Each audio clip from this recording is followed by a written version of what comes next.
Hello, everyone. My name is Jim Benish. I'm the Global Exchange Coordinator for the College of Education and Human Sciences. I'm here today with Rachael Lux. She is a recent graduate from the college and the Department of Nutrition and Health Sciences. So Rachael graduated with a degree in nutrition. Is that right, Rachel? Yes. Yep. Nutrition and Health Sciences. Great. We're here to talk to you about the Fulbright application. What the Fulbright application is a U.S. government-funded program to take American students and bring them overseas to either teach English or do research in different countries. And so Rachael won a Fulbright award last year. Rachael, you want to tell us about your award and where you were going to go? Yeah. So I just won an English teaching assistantship to Indonesia. So it would be teaching English to middle school age students for the academic school year of 2020 and 2021. Awesome. That sounds cool. Yeah. Now, if you're watching this video, you're probably wondering, why should I be applying to go to a different country right now? Because hashtag COVID. Well, there's a lot going on right now, we know, and we're kind of approaching this with fingers crossed, glass half full approach. So while all of these programs could be potentially canceled, I think it's still a good idea for you to try and apply because it's a really good experience for you to go through this application process. Rachael, your program ended up getting canceled, right? Yes. Yep. My program was canceled, unfortunately. Okay. I'm sorry to hear that, and congratulations, by the way, on even getting it. But Thank would you. you say going through the process was an amazing process for Yes, it was totally worth it. You're never out anything applying. So I definitely recommend still applying no matter what. Okay, cool. And let's talk about how to apply. So Yes. we've got 5 quick and fast, easy steps for Yeah. you. Why don't you walk us through this, Rachael? So the first step, I would reach out to Dr. Laura Dameth on campus. She is kind of our go-to person for all international fellowships and scholarships on campus. So just meet with her, and there's a lot of different questions I had just about how to start, where to start, and just a bunch of different things. So I definitely just recommend setting up a meeting with her first. So Yeah, that would be step one. I think she's amazing too. Yeah, she's incredible. I love her to death. Yeah. So then the next step, and she is great with this, it's how I picked my place.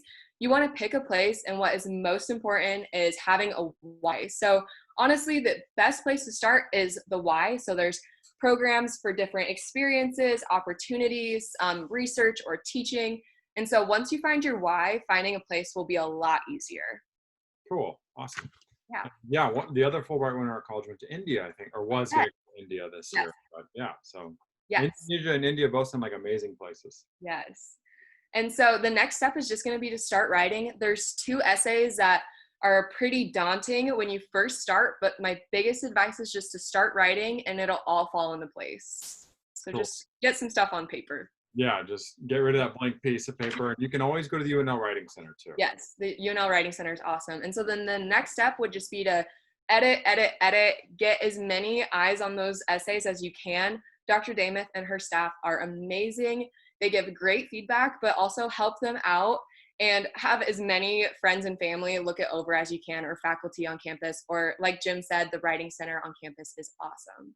Awesome. This is not the time for pride in your writing, right? No, it will get ripped apart over and over again, but that is why it's just so important just to start writing and it will just fall into place. I completely agree. Okay. Yes.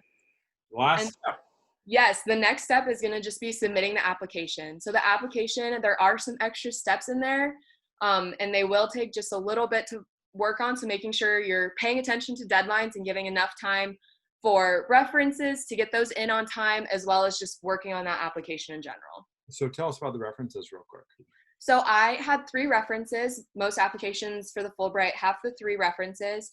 I chose people on campus that I've worked with and that knew me really well. And since I was applying for an English teaching assistantship, I chose faculty that I worked with through my teaching assistantship in the physiology lab, as well as being a teaching assistant for our incoming freshman course through the William H. Thompson program. So pick people who kind of play up to the strengths that you're trying to portray. So Good that idea. can kind of explain what you're looking for in your application as well. Cool. And then you mentioned deadline, so I just Yes, the deadline for our on-campus deadline is September 4th. So it comes up a lot faster than you think. So it's never too soon to start reaching out and talking to Dr. Dameth and getting those references asked as soon as you can, because you don't want to have that be what's holding you back. Absolutely. The thing is to start today, because once you get that ball rolling down the hill, it goes faster and faster, and Yep. you get more support. So speaking of support, You can always email me at jbenish@unl.edu. I'm He's happy so to, much help, guys. oh, shucks. I'm happy to help you out with anything, international or otherwise. So Yes. thanks, Rachel. Yes. Really Thank you thanks so for talking much. about this. Thanks for your time, and Yes. safe travels going to Ohio. So Yes. congratulations on your doctorate program too. Thank you so much. All right, take care. All right. Bye.